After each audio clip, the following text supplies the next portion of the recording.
That debate.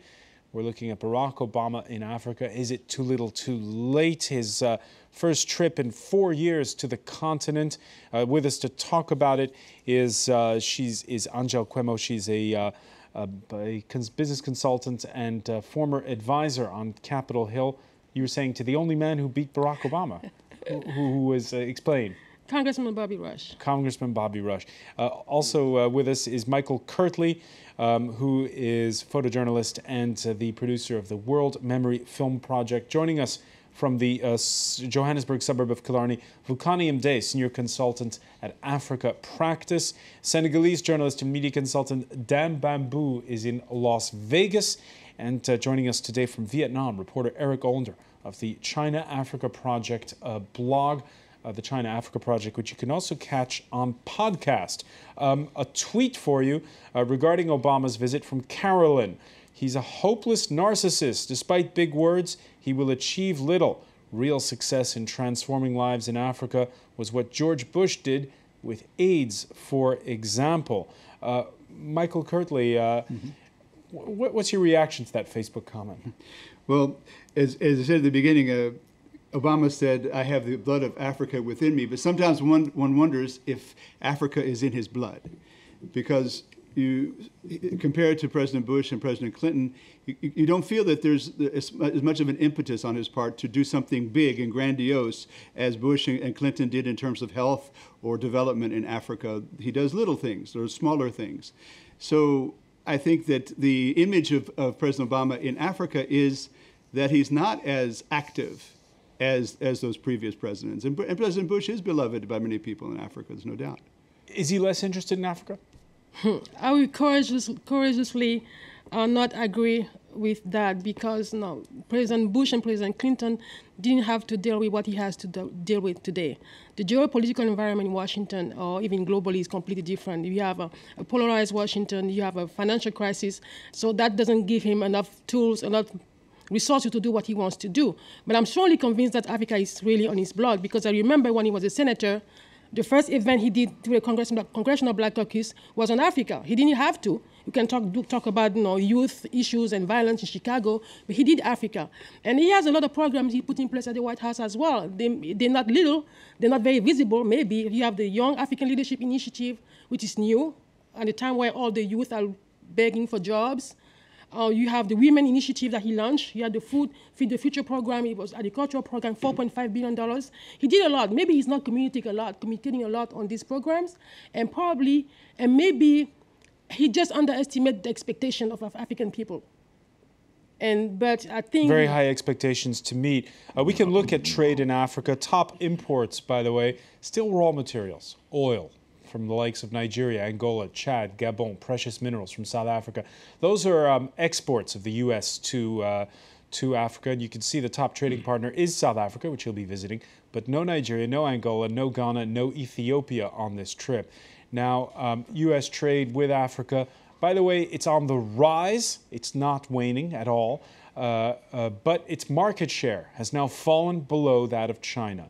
In that regard, the Washington Post, in an editorial this Wednesday, points to Beijing's no-strings-attached discussions when it comes to trade with Africa's strongmen, and sees perhaps a silver lining for Obama. Mr. Obama, it writes, can't match the largesse of the Chinese, but he could, directly or otherwise, draw distinctions between the forms of engagement offered by China and the U.S. The president will hold an interactive town hall meeting in South Africa, something Mr. Xi would never hazard. Mr. Obama's support for democracy offers an opportunity for contrast with China's unqualified backing for strongmen like Robert Mugabe in Zimbabwe and Omar Hassan al-Bashir in Sudan. Point taken, Eric Olander? No, not at all. I mean, let me first just back up a little bit, talk about the initiatives that the White House has put out over the 4 years. Remember, this is a president who spent 20 hours in Africa in 4 years. This is a president who has not taken Africa seriously. Those initiatives that were just detailed, in Beijing, they must be chuckling when they hear that. In the past 10 years, China's put in $75 billion in roads and infrastructure, hospitals. Now, there's problems with the Chinese. The friction that's happening on the ground with the Chinese today is because there's an active presence there. The Americans are not present. You don't have tens of thousands of young Americans who are working there like you do with the Chinese. You don't have a policy and an administration that's engaged the same way. So he may not be talking about it because he really, at the end of the day, doesn't have anything to show Africans. And we heard at the top of the show, Africans are very pragmatic. They're very, very pragmatic. So all this talk about, democracy and politics, when again, we've talked about that, the Americans support their fair share of strongmen in Africa just as the Chinese do. So it's completely disingenuous to talk about the United States when 1 week before the fall of Mubarak, the vice president said this is not a dictator. And the Africans are aware of these inconsistencies. They're also watching the headlines today with Edward Snowden, what's going on, and seeing the rebuff coming from the Russians and the Chinese. So this is really, we're hearing a lot of the Washington line, both from the press and some of the panelists tonight, to say, no, everything's okay. He's got a muddled agenda, he's going to the wrong countries, and he doesn't have a coherent message. And people know that, which is one of the reasons why you're really not going to see the warm reception on this tour that he got the last time. All right, Vukani MDE, he's going to your country, South Africa. Is he going to get a warm reception? Probably not the sort of reaction that he would have got immediately following his election in 2008. Everyone now views Obama, both here in South Africa and across the continent, with the benefit of hindsight over the last 4 or 5 years of the Obama administration. And unfortunately, Obama's administration hasn't always lived up to the 2008 campaign and the lofty ideals that Obama claimed to stand for. I don't know what the reaction will be in Senegal and Tanzania, but in this country, there is a huge amount of controversy attached to this trip.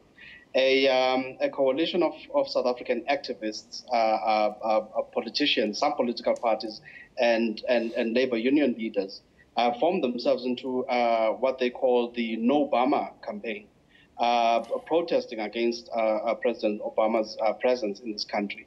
Among the things they would like to see happen is an investigation and an indictment of President Obama in the International Criminal Court for what they call crimes against humanity, particularly the U.S. Drone campaign, as well as other. But how much traction will a campaign like that get in the townships, for instance? Well, I'm not sure that in South Africa's townships where people have a lot more immediate things to worry about that have a direct impact on their own lives, that the campaign will have traction there. But there is a sizable portion of South African public opinion that would like to see not only President Obama, but other Western leaders, particularly those of the UK and France, are held to account for their actions on the continent in particular. All right, so the disconnect between, on the one hand, the democracy that's being preached and the issue of the drones, the issue of surveillance with the Edward Snowden case. Here we have a tweet from David saying, "It's hard to swallow the democracy requirement for Africa when all my clothes come from China." And that brings us to the Media Buzz segment of our show. Let's say hello to Nicholas Rushworth. Nicholas, interesting to hear what just a moment ago we heard that it's probably not going to be the kind of warm reception he would have gotten 4 years ago. Hi again. Hi to everybody. Yeah, that word that stood out for me listening to the debate there, Nobama. We've seen that in the press. I'm going to look at that shortly. But I want to start out with a link that I saw on Foreign Policy. There you can see that headline there. What is this? It's a guilt trip. And you can see the headline in Foreign Policy with a great photo. Now, the subheading there is Why President Obama's Tour of Africa is Already a Disappointment. And the argument in the piece is that he has taken the goodwill of Africans for granted, too much for granted. Let me just go to the South African press. Look at this headline. Arrest Obama when he visits. And as we've just heard, the unions are in action. Specifically, the Muslim Lawyers Association of South Africa has put forward a case. They've told prosecutors, we want him tried for war crimes. Now, the prosecutors have rejected that, but the Muslim Lawyers Association in South Africa has said, we will take it to the High Court. So that is not the kind of headline that Obama is used to. Let me just interrupt for 1 second and get a reaction from Dam BABOU. You were mentioning in part one of our discussion, Dam, how Senegal, which is very close to where the jihadist militants have been operating across the border in places like Mali and Mauritania, I suppose you won't have those kind of protests in Senegal. Oh yes, even some young people from the party of the previous president Abdoulaye Wade were arrested 2 days ago. They were planning to protest in front of the U.S. embassy and in front of the presidential palace against the arrestation of other opposition leaders. You know, everybody uses Obama's visit sometimes to be known, sometimes to be visible, sometimes to make a point that does not have anything to do with U.S. relationship with Africa.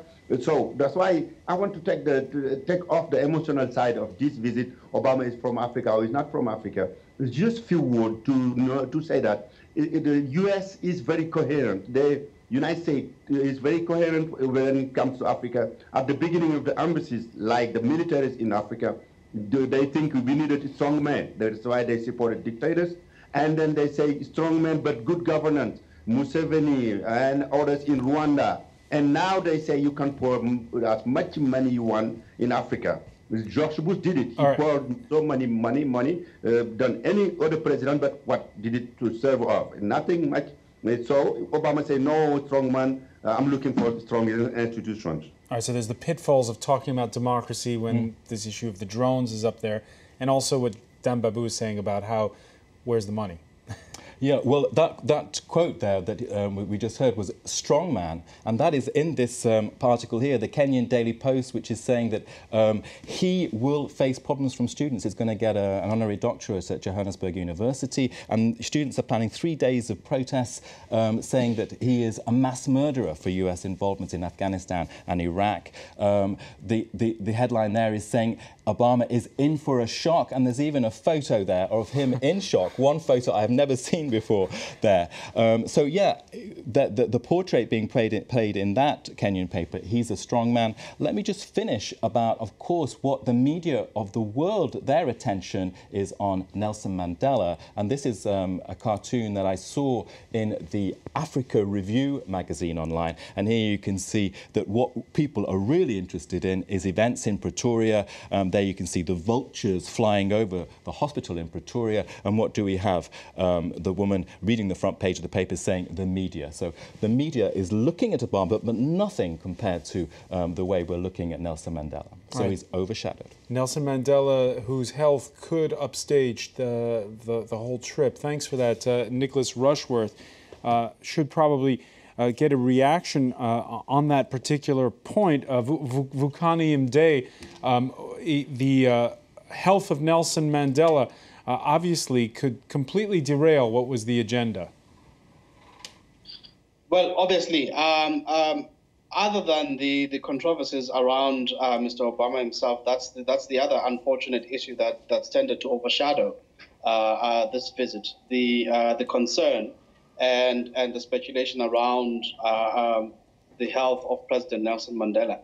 From what we understand here, although this hasn't been said officially by the government, is that President Mandela is now effectively on life support, and that it's basically the last days for South Africa's most respected and beloved leader.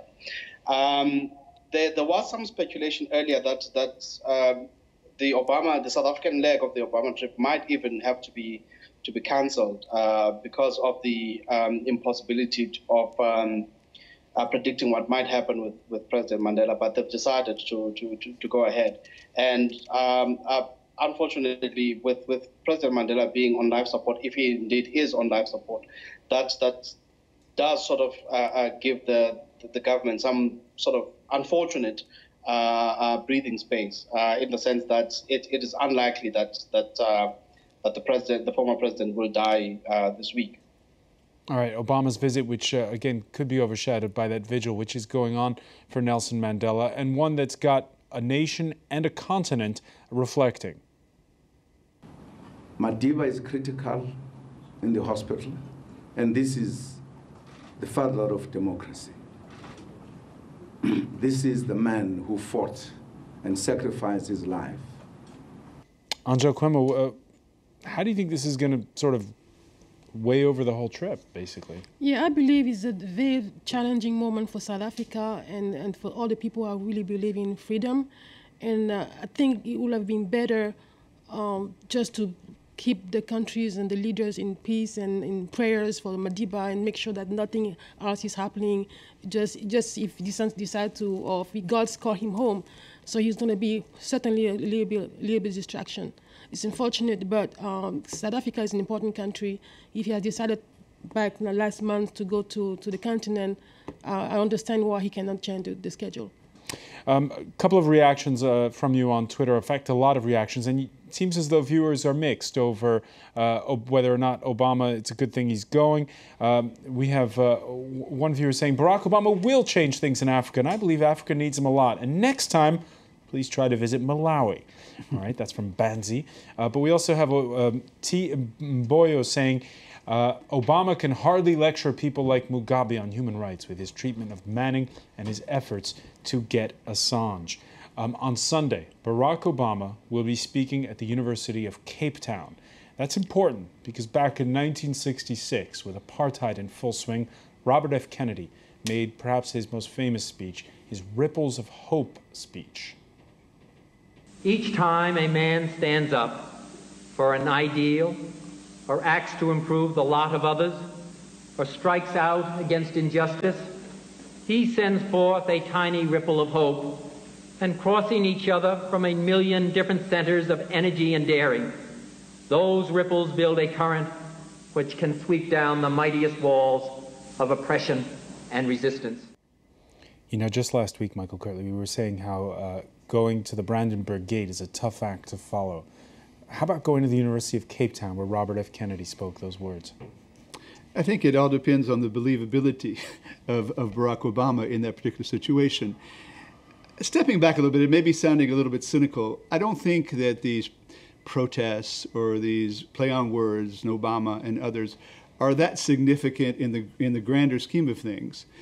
Because if you any American president that had gone to Africa over the past 40 years that I've been going to Africa would have been facing similar types of protests. The difference today is those types of protests and the kind of voice that President Obama can have seem to be much bigger today because they go out very quickly.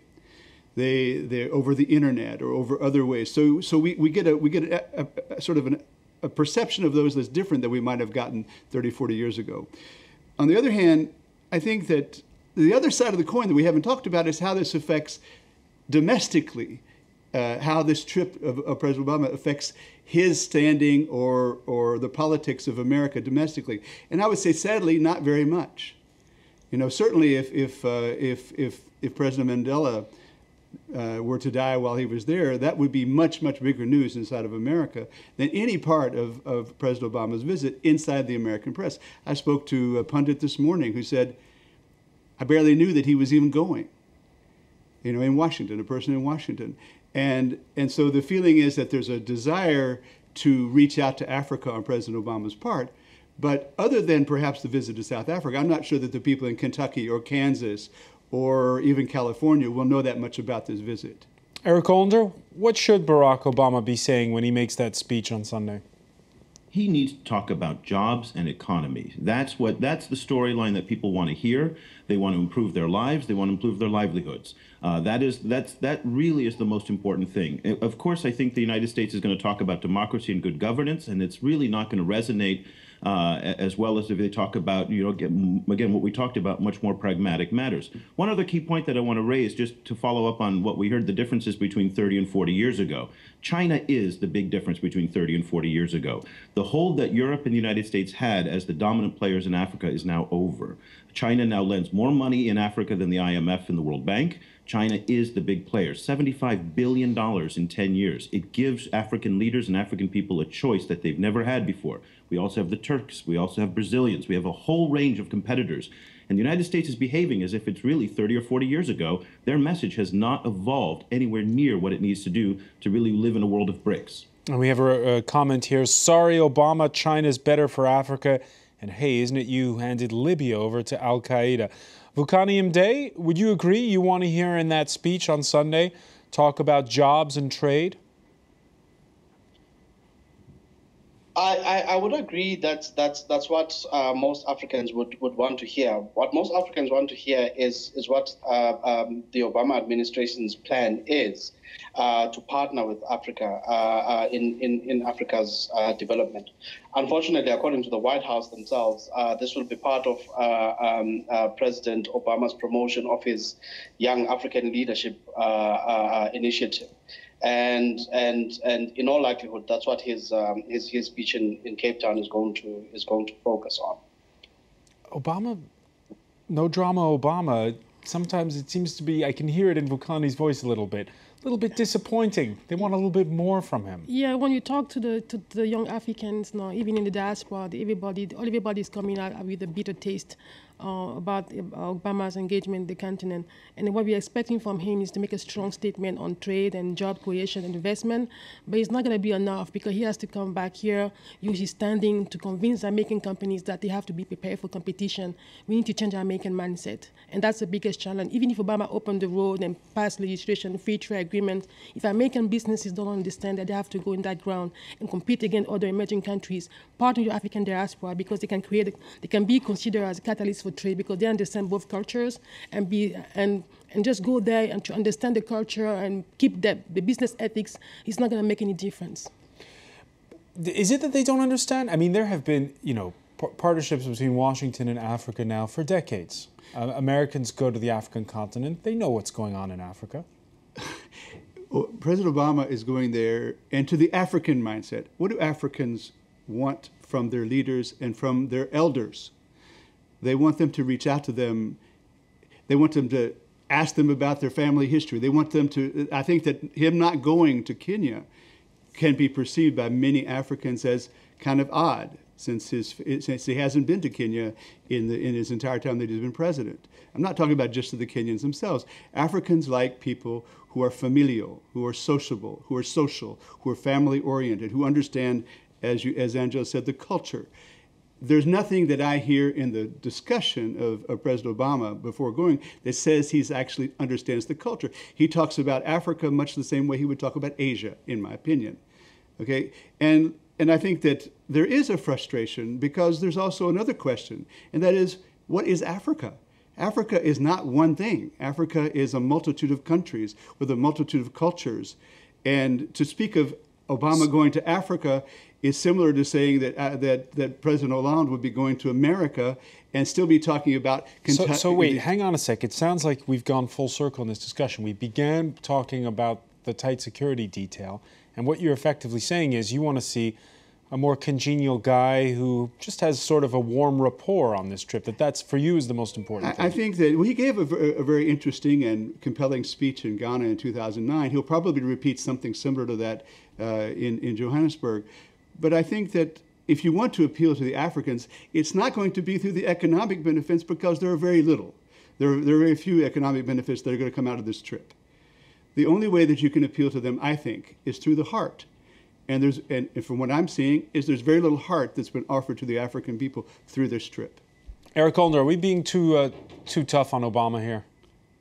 Oh, and really it's not about Obama at the end of the day. This is about U.S. government policy. It's about the ignorance that exists on Capitol Hill about Africa and the Chinese in Africa, about the changes that are going there. Hang on, ignorance. Eric Olner, again, ignorance. Susan Rice, who's the new national security advisor, was at the State Department in charge of Africa. Yeah, but listen, watch some of the subcommittees on Africa and those on C-SPAN, and you will just hear the most provincial discussions that you've ever heard. Really, we're talking about just ignorance is really an understatement when you hear in the House hearings on this. So it's not a far cry at all. And you talk to congressmen who have never made a visit there. They don't do any research on it. They're still believing that Africa is this basket case, that's helpless and aid, dependent on aid. That's not the story today. Ignorance is absolutely a fair statement to say when it comes to the House. The Senate's a little bit better. Guys like Chris Coons from Delaware are doing a good job. He's got his stuff together, but for the most part, there isn't an awareness inside the Beltway on the importance of Africa, and that's reflected in the administration, but not just the administration. Angelle KWEMO? he got me on that one. I don't think it's ignorance. Africa was not a priority. But you're from Cameroon. Did you spend a lot of time you were there explaining, no, sometimes I feel it's like not just there's starving disconnect. babies in my country? No, sometimes I was, no, as an African born, I felt the disconnect between the policy and the reality. They have to catch up. Sometimes I have to think about as an African and formulate the policy, and that would put me a little bit ahead because of disconnect. They always read what all the think tanks are saying. But I personally was reading what was happening in Senegal, in Douala, in Yaoundé, in French and in English, and my colleague wasn't necessarily reading the French articles. But no, what I would say is the problem is not the President Obama, the problem is Washington. It's highly divided. The only issue where Democrat and Republican was working together was on Africa policy. But this time, it's not the case. All right, so Africa needs to be put back higher up on the radar. Members of Congress have to come together, at least on African issues. Angelle KWEMO, I want to thank you. I want to thank Michael KIRTLEY. I want to thank as well Vukani MDE for joining us from South Africa. Dan BABOU in Las Vegas and Eric OLANDER for being with us. Thank you for joining us here for the France 24 debate.